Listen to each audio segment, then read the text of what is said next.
Hey, t'as raté NXT cette semaine, t'inquiète, je suis Laure et je te récap ça sur Inside Story, alors n'hésite pas à t'abonner et à partager. Côté match, on a ouvert le show avec un triple threat match pour déterminer une aspirante au titre North America entre Kelani Jordan, Jada Parker et Carmen Petrovic. Excellent match d'ouverture qui se terminera par une Petrovic qui va choper Jordan pour un compte rapide pendant que Parker fait sa petite danse. Du coup Parker n'est pas contente, Jordan l'est encore moins et donc ça se tabasse entre les deux. Et croyez pas que Petrovic elle va échapper à tout ça, hein. Elle se fait attaquer par Fatal Influence avant que Julia, Stephanie Vaquer et Jordynne Grace débarquent pour la défendre. Et donc les deux trios s'affronteront dans le main event, donc on en reparlera plus tard. On a enchaîné avec encore une fois un super match avec un tag team match entre d'un côté le duo Zarya Sol Ruka et de l'autre les Metaphors. Elles nous ont fait kiffer mais malheureusement pour Jackson et Legend, c'est Zarya et Ruka qui vont finir par l'emporter, concluant la confrontation avec le finisher de Ruka. Stax a voulu venger Tony D'Angelo en affrontant Shawn Spears, mais bon, il n'aura pas le dessus sur lui au final, ce dernier le clouant au sol pour le compte de 2-3. Eddie Thorpe s'est un peu frité avec les deux fanboys là de la Chase U,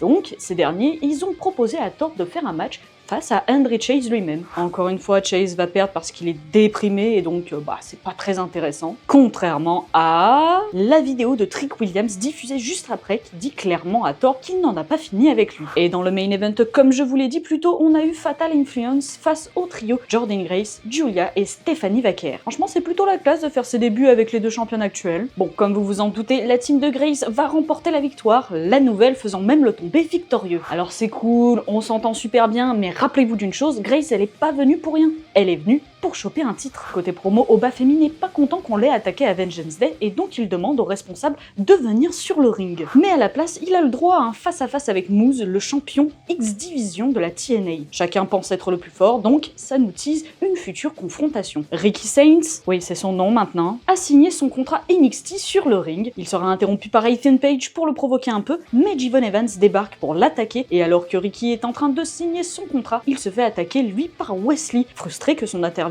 ait été écourtée plus tôt. Et donc bref, c'est le bordel, et donc ça s'affrontera la semaine prochaine dans un tag team match. Le No Quarter Catch Crew challenge les frères Hardy, et donc le match aura lieu la semaine prochaine. Moose et Lexis Skin discutent en coulisses et organisent un match pour le titre la semaine prochaine également. Et enfin, Robert Stone est retrouvé inconscient dans un bureau en bordel. Et même si l'attaque n'est pas signée, il est clair que ça vient du tout nouveau clan arrivé à NXT, clan dont on a pour l'instant pas beaucoup d'informations. Et voilà, tu as tous les moments importants du show, retrouve plus de récap et plus de contenu sur nos différents réseaux, et à la prochaine.